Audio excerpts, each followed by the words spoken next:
coming up? Well, it's going to affect it in a number of ways. I mean, first of all, statistically speaking, you're not going to have any 20-game winners. You're not going to have any guys that hit 50 home runs. So that's out the window to start with, just because of the limited number of games. But to me, the biggest factor is going to be economically. Teams are, been talking since the negotiation been going on. I think they're going to lose collectively about $700,000 per game played, and that adds up to a lot of loss over the course of a 60-game, schedule. That's why the owners are wanting to play fewer games rather than more games, just because of the economic impact. So that economic impact will be a factor, when teams are going to spend money, for the free agent crop coming up at the end of the season. So one, you're not going to be able to put the kind of numbers, and two, teams are going to have the amount of money to spend on on their personnel because of the uncertainty, even going into next season. I think this is something that could be impactful for more than just the 2020 season. I think there could be some lingering effects of the coronavirus moving forward, and who knows how that's going to affect attendance, who knows how it's going to affect everything that goes on. Roughly 40% of revenues from baseball come from ticket sales, parking, and concessions. So when you take all those out of the equation, it creates an economic hardship, and that's something that certainly will be felt from the upcoming free agent class. So I think probably about as bad a time you could ask for to become a free agent at the end of the season. Yeah, well, we had an idea, last week on how at least the Royals can make up some of that revenue, because Kansas City, we're a tailgate town. So what if they could sell limited parking spots on game day, even though we can't come into the K, but come out there and park and listen to the game on the radio, or hook up a TV and be able to watch it? Do you know if that's been discussed at all? Or I would assume that it has. The only issue I know that they've tried to eliminate as much as possible is any contact. When you have people coming to the ballpark, you have to have somebody there to let them in. You have to have somebody at the toll gate to take their money to park, and they're just trying to find the easiest possible solution to eliminate contact with people that could potentially infect people. So just a lot of unfortunate, very unique circumstances that we're working around. So I know they would love to have people in the stands as soon as possible, but if that's going to happen, who knows? As far as tailgating is concerned, it seems like that would be a nice, fun way to get people out the ballpark, even if they can't get them into the ballpark, get them out to the ballpark, to let them do some things. So maybe that'll something that'll certainly materialize. Yeah, I know, here in Kansas City, we love our tailgate, and I mean, that from being here all these years and playing out at the K, and fans love to go out there and park before the game, and I wouldn't be opposed to listening to a game on the radio or watching it, hooking up a TV and watching it from the parking lot, and then you guys could hear us kind of cheer when something happened. Yeah, it would be a unique way to create the ambiance of a baseball game. Yeah. Well, they are doing these pop-up drive-in theaters at restaurants and stuff where you bring in one of those big pop-up screens and project it. So maybe that's something that can be done down the road. Maybe Gary, you can organize it. Hey, all right. Yeah, great. Man. Yeah, that'd be good. Do you actually think there is a shot that we will get fans in the stands at some point? The things I've heard is maybe playoffs, something like that. But I know it's kind of down the road, and they got to see how COVID's going to play out. But is there any talk, any kind of timeline on that right now? Well, there's not. And, if you would have talked to me a month ago, I would have said absolutely. But, just the last couple of weeks, the spikes that we've seen here in the country with regards to, the amount of new cases, I don't know that we're going in the right direction enough at this stage to say that there will be fans in the stands. I know everybody would like for that to be the case. Certainly you have a stadium that has about a 40,000 seat capacity. You should find fairly easy ways to keep people separated. But again, it's all the other issues you have to deal with, getting them into the park and getting them out of the park.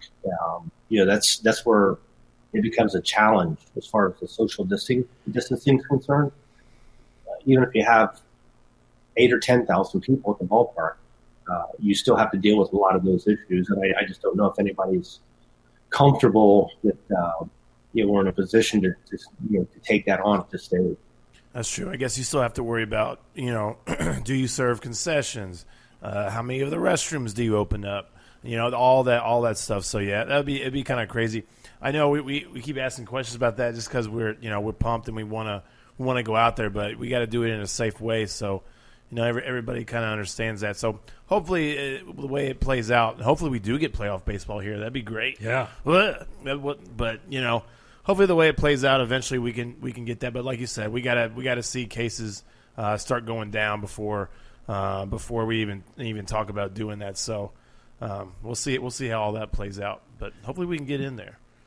Hey, Jeff, real quick question. This has probably been the weirdest, longest off season you've had since you were probably in junior high school.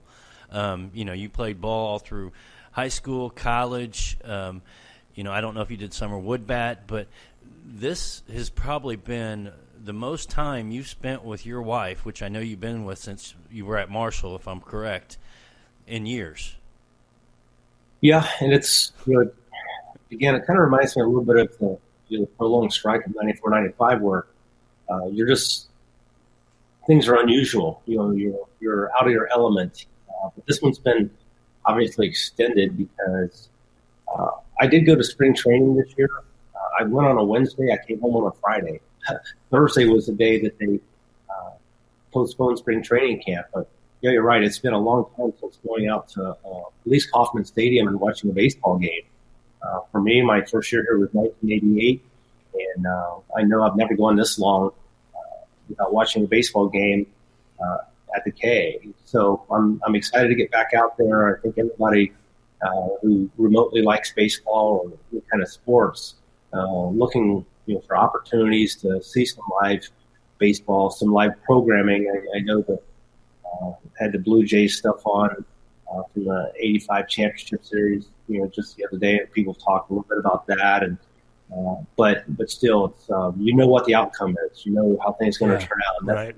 You think about watching live sports, you don't know how it's going to turn out most of the time. Did you watch any of that Korean baseball league? Did you watch any of that stuff? I have not. No.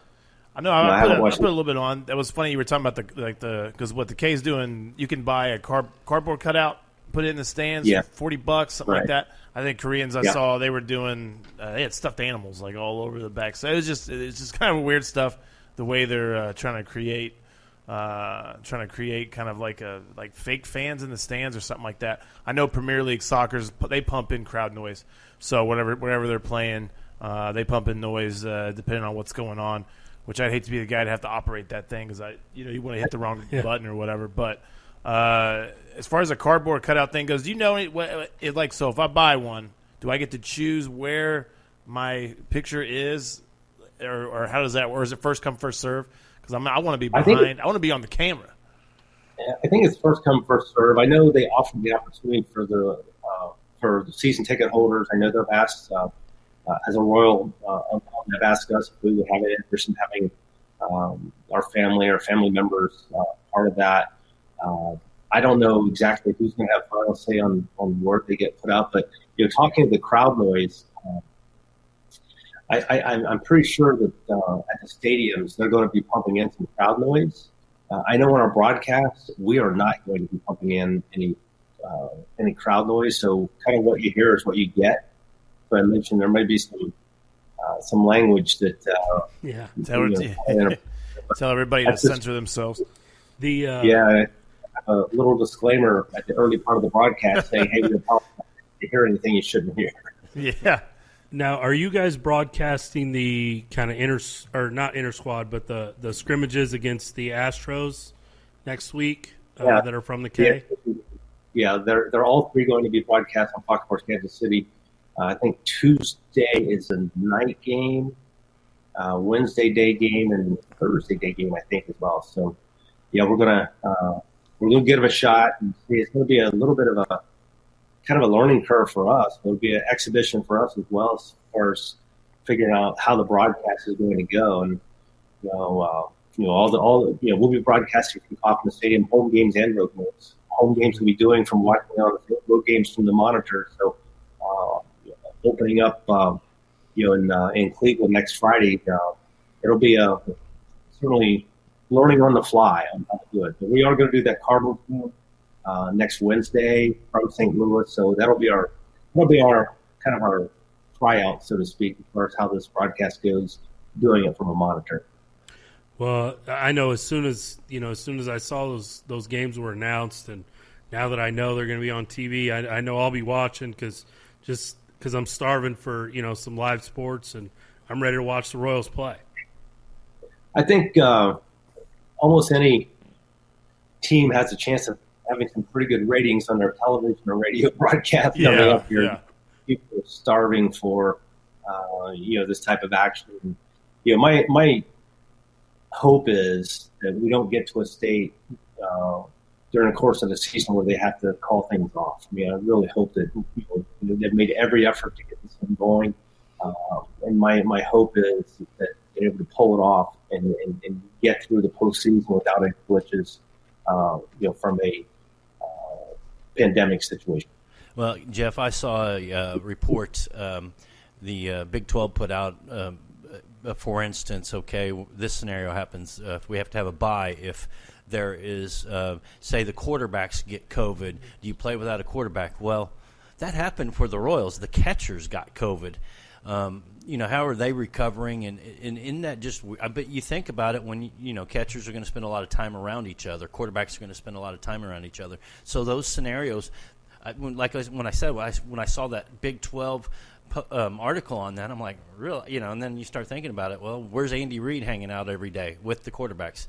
How are the catchers doing? And are they going to all be pretty healthy by the time I'm sure Salvi's probably ready to go. Yeah, I think the interesting thing is I don't think Salvador Perez was in contact with any of his teammates once he came back from Miami. I don't think he had been around any of his teammates. Cam Gallagher, one of the catchers, has coronavirus as well.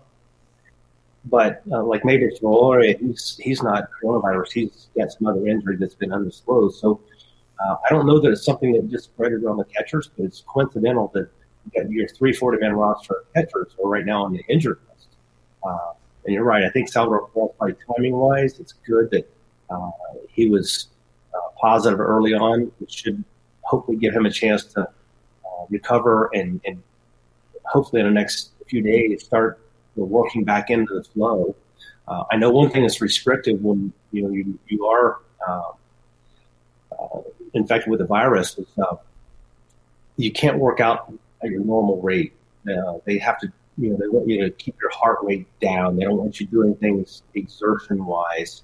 So even though you're asymptomatic, they still can't ramp you up and train you at the level that normally you train to prepare yourself for the season. So it might be a little bit of a challenge. And that's why I said earlier, it's going to be that'll be an interesting case to watch. How does Salvi work with regards to the timing aspects, having missed all of last season, and then here he is now missing the first couple of weeks of the summer camp. So, but they signed some players. They expanded catching department a little bit just in case something like this happened. And you're not at the level of the Salvador Perez, regardless of who you put back there, because he's one of the best in the game, and he's a guy who has so many intangibles, whether it be his energy, whether it be his ability to rise to the occasion in big situations. It's just really, really difficult to replicate a guy like Salvador Perez. Yeah, really tough to replace that leadership for sure. Kind of switching gears just for a sec, we want to bring up your career. If you could give us maybe your favorite or a really cool memory that maybe no one knows about, something that happened in your career that you'd like to share. Wow, it's unfortunate. The things that I remember most are the bad things. I remember the walk-off home